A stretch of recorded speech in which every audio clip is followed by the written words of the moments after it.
Hello, friends.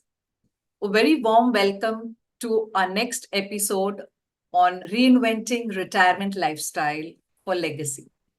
Today, we are joined by a remarkable educator whose insights will inspire us to approach our golden years with renewed purpose and vigor. Our guest, Alpana Saraf, brings over 3 decades of experience in special education to our conversation. With a master's degree in sociology and specialized training in learning disabilities, Alpana has dedicated her career to empowering students with diverse needs. Her expertise span curriculum design, individualized education plans, and enhancing cognitive and social skills. Alpana's work is in prestigious Mumbai schools has touched countless lives, helping students overcome challenges and reach their full potential. Beyond her professional achievements, Alpana is a lifelong learner herself, constantly updating her skills through workshops and conferences. Her passion for photography and past leadership in the Rotaract Club showcase her diverse interests. Today, Alpana will share how her wealth of experience in nurturing young minds can offer valuable lessons for those of us who are reinventing our lives in retirement. Please join me in welcoming Alpana Saraf. Hi, Maria. How are you? Fine, thank you, Alpana. Once again, a very, very warm welcome on our podcast today, and pleasure having you over. Thank you, Maria. It's a pleasure to meet you again and be on your show. Thank you. Welcome. So today, as you have come from a very unique background of professional life. So let's talk about the transition part, which is the most difficult thing for some people. So after a long career in special education, how are you using your skills and experience in your retirement years? I would like to start with a cliche that change is the only constant in life. Yes. And therefore, transition periods are difficult. It's not easy, but we are human beings, we are resilient, and we just bounce back. So every change that we have, it brings its set of challenges. And it has been no different for me. It's not easy, suddenly you wake up in the morning and you have nothing to look forward to. But in special education, there is a lot of dearth or a shortage of special needs teacher. So that's why what I have started doing is I take sessions at home. I call children at home on one-to-one basis. Children with difficulties, learning difficulties, autism, ADHD, even intellectually disabled children. So I take sessions at home. Also, I'm using technology to my advantage and doing workshop for parents and regular children, also teaching them the language English. And for parents of special needs children, I'm trying to inspire them because there is a big stigma about it in India, especially regarding children with difficulties. So I want to inspire and tell the parents that, this is not the end, like it's just a new beginning. So that's how I'm using my skills and my knowledge for the betterment of the society, hopefully. Wonderful. So, a lot of us work in our professional lives and we have certain skills which we can utilize in retirement. So, your work focused on individualized education plans. How can retirees benefit from creating a personalized plan for their post-career lives? So, as a special needs teacher, we are required to make an IEP, that is an individualized education plan for each student. Okay. And the plan is to make short-term and long-term goals for the student so that we achieve something and we can see that achievement, Similarly, for post-retirement, we need to establish a new routine and, to make some goals for ourselves. It's very important. So goal setting is essential because it takes kind of control of your lives, and your health. So when you set a goal, you make a timetable, you make a set of goals, say going for a walk. So, you say for next 2-3 days, I'll be walking at least 1 mile. And then you keep, increasing your goals and things like that. It helps you keep motivated. And goals really help you because you are doing critical thinking through that, because you're planning your timetable, and also it motivates you. And Yeah. it's a time to face new challenges, So goal setting is very important. Wonderful. I love that point because otherwise it would just mean, whiling away the day just like that. Oh, it's very easy to fall into that trap. Yes. Because once you're at home, it's like, oh, how does it matter if I have a bath at 10 o'clock and not at 8 o'clock? And then the whole thing sets into motion. And before you realize, you're in that trap. Yeah, absolutely. And Not of to course, mention, goals also encourage physical activity, because you have yes. something to look forward to. And Yeah, at this age, it is very important that we have some kind of physical activity. right. Absolutely well said. So the next point I want to come to you is on social connections in retirement. You've conducted classes on social skills for students. How important do you think social connections are for retirees, and what tips can you offer for maintaining that? See, when one retires, we are out of job, we are at home most of the time. So there is a paradigm shift in your social status also. Yes. So, there is a risk of social isolation, fewer social ties. Because of that, there is a fear of discrimination. Because once you're at home, the whole outlook of the person changes. Yeah. And the way other people look at you also changes. Then because of that, there is lower self-esteem, dependency. So it is very important to develop social skills. You have to actually make a conscious effort to do that. Yes. So it's important to participate in activities. The quality of your social relations becomes, different with the younger generation.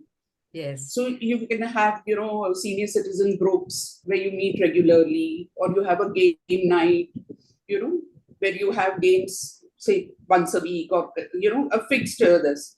So it is very important for a senior's mental and physical health. So that Absolutely. it gives you a sense of purpose also and belonging also. Yes. True. So another thing is like in professional life, we had a routine. So throughout your career, you've adapted curriculum for different needs. How can retirees adapt their daily routines to stay engaged and purposeful? So again, it comes back that you have to have goals. You make a timetable. You have time for everything. Now is the time. When we were young, there were a lot of things we wanted to do. Yeah. But obviously, the career and money making and responsibilities took over. That was the priority. Now is the time to live your life the way you want to live. True. Follow your passion, follow your hobbies that you've always wanted to do. It could be anything, anything, right from learning a new craft, a new language, to traveling, to hiking, whatever, or reading books. Yeah. So that is how you keep yourself engaged. Of course, you cannot neglect the physical activity Yes. part. It is very important. So right now, like, I'm in the process of learning crochet. Very good. It is so uncanny, and studies have shown that knitting and crochet can support cognitive function, Yes. and it includes memory and reasoning. So that is also important because we are at that stage of life when dementia, Alzheimer's, anything can set in. So we have to do our best to keep them at bay. Really. I mean, I love that knitting part. I mean, I've had very few guests who've talked about knitting. You're one of the very few ones. Crochet. I also want to learn Sanskrit, so I'm looking for a Sanskrit Hey, teacher. I wow. want to learn a new language. And Sanskrit is the basis of most of our Indian languages. So I thought Yes. it's very important. And since our schools don't teach, we never had Sanskrit in school. Okay. So yeah, awesome. Okay, my next one is about navigating into retirement, how you go about it. Like, you as a special educator, I've seen you've developed great patience. How do you think this quality can benefit retirees as they navigate into a new phase of life? patience is a very difficult virtue, and everybody doesn't have it. And especially when you get older, Yes. it diminishes. Instead of enhancing in your life, it diminishes. But it's very important to have patience because, I mean, your whole life has changed now. You're more at home. Yeah. But the people around you, your children, your grandchildren, they are active, they have their career, they have their schools and education and things like that. So it's very important to be patient with them, They may not be so patient because, they're on the go all the time. Yes. So it is very important to be patient. And it's very important that you develop a bond with your grandchildren. The children, it may not be because career obviously gets a priority. And it has to at that age, So grandchildren, you bond with your grandchildren, play games with them, do the things they like, sometimes do the things you like, teach them things that you have learned over the years, There's so many board games and things which children are not aware of today. Absolutely. The olden days games that we used to play, I think children don't even know about it. Something like a hopscotch. Of course, it's difficult for a senior citizen to teach hopscotch, but it's just an example I'm giving you. Huh. So we used to play that game called Pachisi. And, Palanzula is one game which is played in Tamil Nadu, which teaches maths at a very young age. Oh. So all those traditional games that children today are not aware. I think it's more to do with technology rather than anything else. Yes, that's taken. Life has changed tremendously since we were young. So it's very important because the tradition has to carry forward. Somehow it has to carry forward. We can't be losing our traditions. Yeah. I've come now to the next very important question is, what strategies would you recommend for retirees looking to pick up new hobbies and skills? Oh, there's so many things one can do, so many things. Have a social group, as I said, meet once a week, go out for dinners. You've always wanted to visit some restaurants, but you never got the time. Yeah. You wanted to travel. Traveling is one thing that, I think it gets the last this priority in your list of things. Start traveling, join a club, maybe, do yoga, do a book club. Like, I think COVID has been very helpful to me in that because I learned a lot about technology. Yes. And because of technology, I attended a lot of classes, any class I put in because we had time on hand all the time. So I joined a book club and they would suggest a book every month, so that, it just got back me to reading again, which was not on my list of things to do. Yeah. Go hiking, meet friends. Lots of things you can do. Lots and lots of things you can do. Superb. I mean, you've really given us a lot of tips on that. So, you work with students to develop vocational skills. So how can retirees repurpose their professional skills for volunteer work or part-time jobs?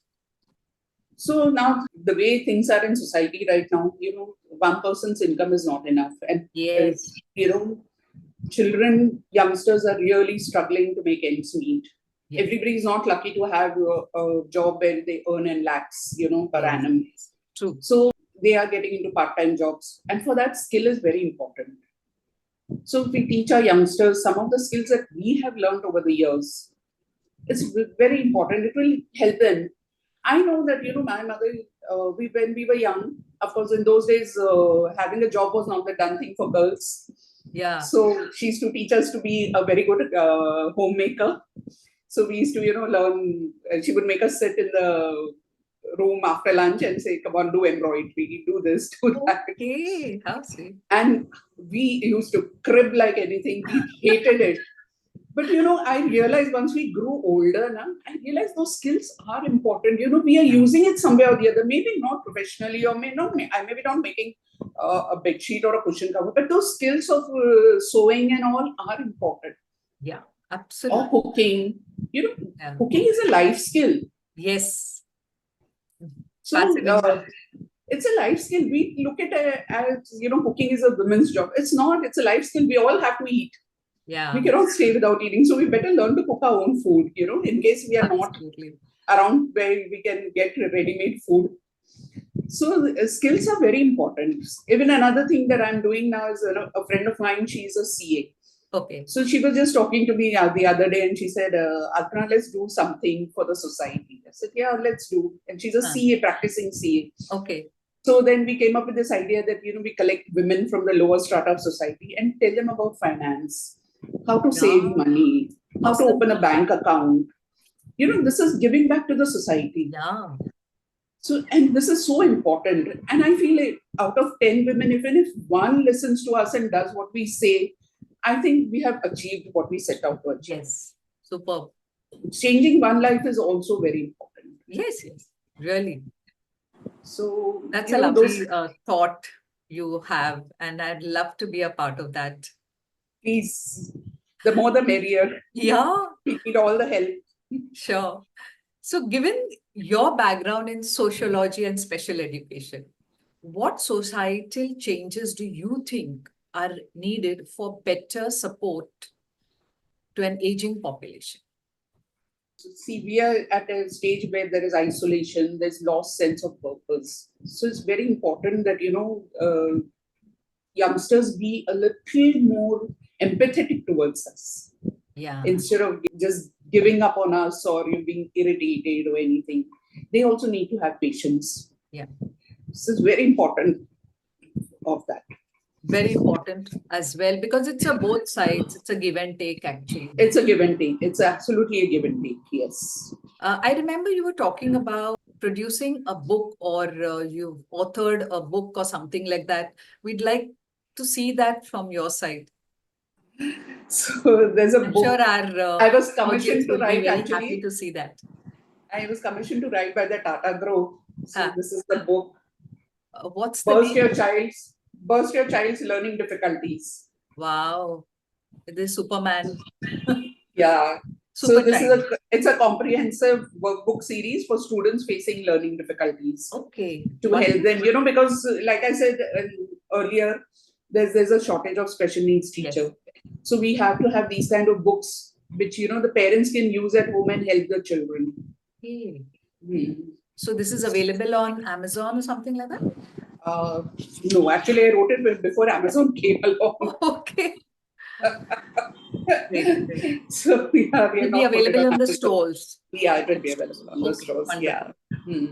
And we can share some more details about it in our once we end the descriptions. And of course, now, what advice do you have for people planning to reinvent their retirement life? What are your views? I'm a person who believes in social work. So give back to the society is one mantra I have lived by always. Even when I was younger in my 20s, always the conflict in my mind would be, I was fond of clothes, designing clothes, and I was fond of special needs children.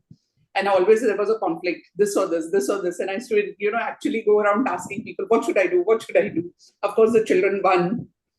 So voluntary work is something which I believe in, work with the children, work with the society the way you can, give whatever little you have. It is very important. Yeah, absolutely. Yeah.